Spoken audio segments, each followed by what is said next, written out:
Pulsion. Pulsion, c'est l'histoire d'une femme assez distinguée qui malheureusement est délaissée par son mari. Elle va voir un psychiatre, un psychologue, et en sortant de chez lui, elle a un coup de foudre dans un musée avec un homme. L'histoire va se terminer au lit, bien entendu, sauf qu'en sortant de chez lui, elle va se faire assassiner de manière assez sadique.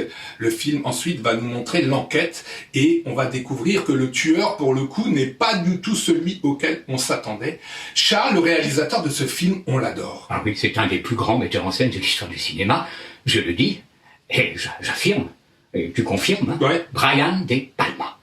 Alors, Brian De Palma, là nous sommes en 1980, il a débuté dans les années 70. J'ai pas vu son premier film, je crois que ça s'appelait Home Movies, je sais même pas si c'est sorti en France. Hein. En tout cas, il s'est fait connaître en 1974 avec Phantom of the Paradise, Grand Prix du Festival d'Avoriaz, une variation sous forme de comédie musicale, entre guillemets quand même, écrite, jouée et interprétée par Paul Williams, écrite, jouée et scénarisée par Paul Williams.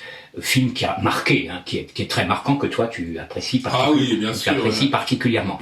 Puis après, il imposera, si je puis dire, son style. Alors son style, c'est une technique totalement maîtrisée, des choix de scénario souvent très intelligents, une direction d'acteurs impeccable, des bandes originales de haut niveau, bref, un grand maître. Oh oui, avec une filmographie vraiment très diverse. Oui, alors absolument. Les premiers films sont dans l'esprit d'Alfred Hitchcock, il l'a toujours dit. Hitchcock est un peu Argento, puisque on retrouve des thématiques communes, mais il fera d'autres choses. Hein. Il fera des films de guerre, comme Outrage, qui a énormément marqué, un film de guerre sur le Vietnam, qui est pas innocent, si je puis dire. Son plus grand succès reste Les Incorruptibles. The Untouchables, le film inspiré de la célèbre série télé avec Robert Stack dans le rôle d'Elliot Ness qui se bat contre Al Capone. Il fera des adaptations de romans, Le bûcher des vanités.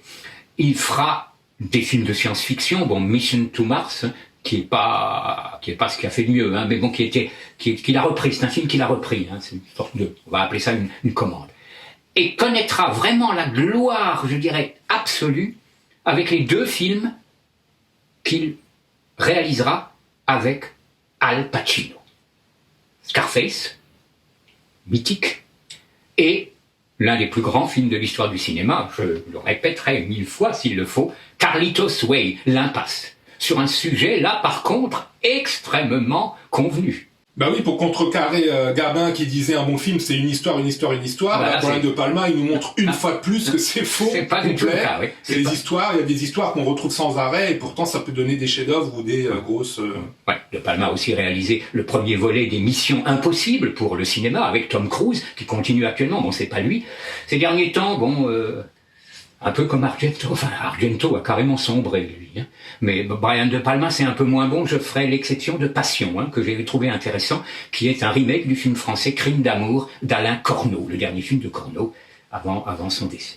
Voilà, il a touché un petit peu à tout. Oui. On a Les Incorruptibles, Mission Impossible, il a fait de la science-fiction, il a fait du fantastique, etc., etc. Et, pardon de te couper, oui, tous ces films sont pratiquement connus. Il y en a quand même un dont on parle moins, c'est L'Esprit de Caïn. Ouais, qui est aussi un film assez... qui flirte avec le fantastique. Avec un de ses acteurs de prédilection, John Lithgow. Ouais, qui est aussi une inspiration un peu Hitchcockienne. Absolument. Il y a Obsession, bien entendu, aussi. On ne va pas tous les citer, mais... Donc vraiment, la spécificité des films de Brian De Palma, c'est Hitchcock revisité, L'Esprit de Caïn, Obsession, Pulsion, Body Double. C'est les films fantastiques, Sœur de sang, Phantom of the Paradise, et les films de gangsters avec sa touche propre, L'Impasse, et Scarface. Alors ça, vraiment, ce sont des films, Charles, il n'y a que lui qui pouvait les amener à un niveau aussi haut. C'est vraiment sa touche, c'est vraiment lui, Brian De Palma, c'est vraiment l'inspiration Hitchcock avec cette petite touche de fantastique. Et c'est quelqu'un qui s'est souvent inspiré d'autres, mais il n'a pas copié. Il a vraiment mis sa touche personnelle. Tu sais qu'il a fait un film qui s'appelle Blowout. Blowout, tiens, on n'en a pas parlé. Inspiré du Blow-Up d'Antonioni, ouais.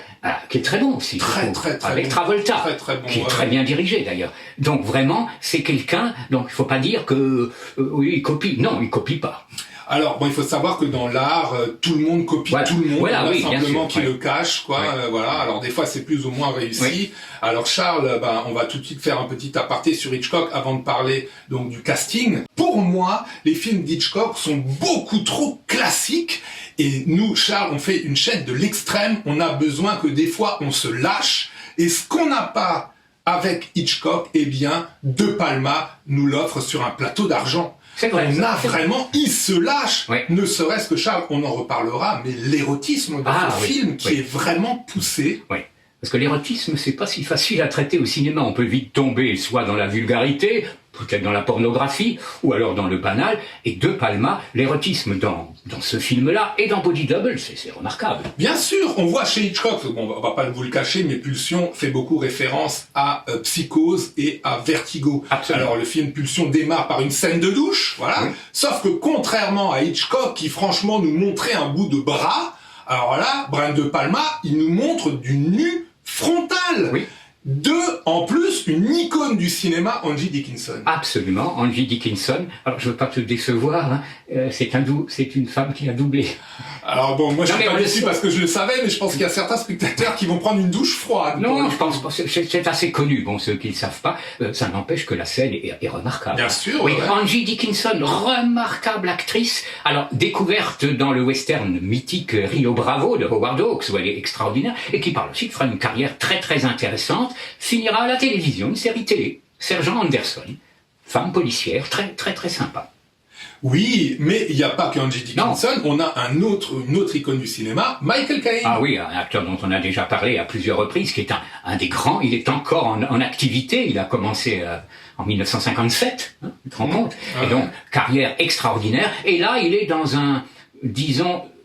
un rôle particulièrement ambigu et, disons, spécial. Hitchcock n'aurait pas fait ça avec James Stewart ou Cary Grant. D'ailleurs, je pense que ça doit vraiment être le rôle de Michael Caine le plus extrême. Enfin, j'ai pas souvenir, Charles, je connais pas super bien sa carrière, mais est-ce qu'il a joué des rôles... À mon sens, non, je ne crois pas. C'est vraiment... Donc, voilà, encore une fois, De Palma, voilà, il nous pète les codes morales, il casse la baraque. Charles, on a aussi... la femme, je crois qu'ils étaient mariés, de Brian De Palma. Nancy Allen, oui. Allen. À ne pas confondre avec Karen Allen, qui était dans Les Aventures de l'Arche perdue. Nancy Allen, qui est très bien aussi. Bien sûr, ouais. Et l'inspecteur de police, inspecteur un peu manipulateur, c'est Dennis Franz, encore un homme qui connaîtra la gloire à la télévision avec la série Hill Street Blues, série policière, oubliée aujourd'hui, mais de qualité. Alors Charles, on l'a dit, super casting, direction d'acteur, rien à redire, mais alors vraiment c'est joué de manière vraiment superbe. Ah oui, remarquable. Mais là où vraiment on a le plus de Brian De Palma, c'est cette maîtrise technique. Oui. Alors moi j'avoue que je regarde son film, je regarde ses films, les couleurs, les cadres, les mouvements de caméra et surtout le point de vue. Parce que la touche spécifique de Brian De Palma, c'est le point de vue. Et le point de vue, c'est le langage du cinéma. Ah oui, s'il y en a un qui sait maîtriser à fond le langage du cinéma, c'est Brian De Palma. Bien sûr, on a trop tendance à l'oublier. Maintenant, on a des films, voilà, on place une caméra, et puis les acteurs font leur show, leur machin et tout. Non, moi j'appelle ça de la vidéo, c'est des œuvres vidéo, mais le cinéma, c'est un langage. Et c'est un langage de point de vue. Qui regarde l'action, et ça, Brian De Palma, il est tellement fort que sans arrêt, il joue avec les codes du voyeurisme. C'est vraiment un thème récurrent chez lui, le voyeurisme. Ah oui, parce que le voyeurisme, c'est le point de vue, par essence, le plus original du cinéma. C'est-à-dire, il nous permet de voir quelque chose que normalement, on n'a pas le droit de voir. On va de l'autre côté du miroir. Et là, avec De Palma, on prend un pied de dingue. Ouais.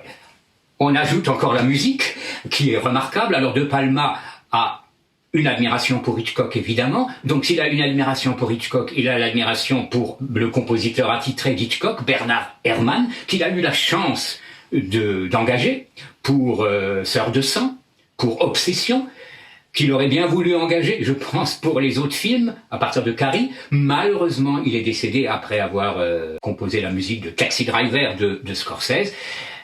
Et donc, il a trouvé, j'allais dire un clone presque, de Bernard Herrmann, un très bon compositeur aussi, c'est Pino Donaggio, d'origine italienne, qui s'était fait connaître avec le giallo anglais, je dirais, ne vous retournez pas, hein, Don't Look Behind, très intéressant film d'ailleurs avec Donald Sutherland et Julie Christie. Et donc Pino Donaggio, il a fait du Herman. Ah oui, c'est vraiment la continuité de Herman, hein, oui.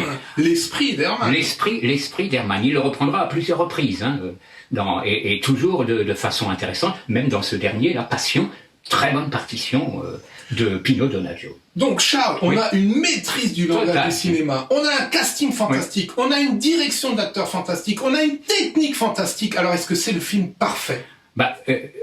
Nobody is perfect, disait quelqu'un, rien n'est tout à fait parfait à 100%. Est-ce que tu as quand même trouvé, disons, un défaut, une faille? J'ai ce sentiment que des fois, il cabotine un peu, il en fait un peu trop. Too much. C'est un peu too much. Bon, on a compris qu'il maîtrise. Mais là, on a vraiment l'impression de... Ah oui, c'est comme s'il disait, regardez comme je maîtrise. Voilà. Je pense par exemple à la scène du musée, il maîtrise, c'est génial. Ah, c'est génial. Mais s'il avait juste réduit un peu pour garder l'efficacité et l'essence de cette séquence, pour moi, ça aurait été plus efficace. C'est très mineur comme défaut. Là. C'est très mineur, oui. Je voudrais encore dire un mot sur le titre. Le titre français, c'est Pulsion. Alors, c'est pas la traduction du titre original, pas du tout, puisque le titre original, c'est Dressed to Kill. Dressé, habillé pour tuer. Alors, on aurait pu l'appeler Dressé pour tuer, mais ça existe. Hein. C'est un film de Samuel Fuller, très original, l'histoire d'un chien raciste. On a dressé un chien pour qu'il s'attaque aux Noirs. En plus, c'était un titre anglais. Bon, là, on en a fait un titre français. Pulsion, qui est pas mal aussi. Pulsion, c'est court, c'est court, ça s'exprime bien. Et ça convient au sujet. Et pour moi aussi, ça convient à l'affiche du film, qui est géniale. Mais malheureusement, il y a une autre affiche, Charles. Alors, j'ai pas compris. Oui, l'affiche avec les bas, c'est remarquable. L'affiche avec les bas, elle est absolument géniale. Alors, je sais pas pourquoi. Il y a beaucoup de jaquettes où il y a une autre affiche qui est beaucoup moins intéressante. C'est dommage. Je le répète, c'est l'un des plus grands metteurs en scène de l'histoire du cinéma. N'hésite pas à le dire, tu es d'accord avec moi. Bien sûr. Ouais. Certains critiques disent qu'il a même dépassé le maître Hitchcock. Oui. Et moi, je l'ai expliqué au début, mais je suis d'accord. Il a cette maîtrise comme Hitchcock du langage du cinéma, mais il a cassé les codes moraux. Il nous a ramené de l'extrême, il nous a ramené du fantastique, il nous a ramené de l'érotisme. Mais que veut le peuple? Charles, malheureusement, ces grands réalisateurs, Argento, Cronenberg, Brian De Palma, pour moi, je sais que Charles, tu ne partages pas à 100%, mais il y a une cassure à un moment dans leur carrière et c'est très net. Ils perdent leur âme, ils perdent leur spécificité ça devient franchement des réalisateurs je suis d'accord, banals. Pour Argento, c'est banal. Cronenberg, c'est un peu différent. Mais Cronenberg, justement, je voudrais dire un mot. Le Festival de Cannes va bientôt venir, là, hein, et Cronenberg revient. Parce qu'elle n'a pas rien vu depuis un certain temps, et il semblerait revenir avec un film qui renvoie à sa grande époque.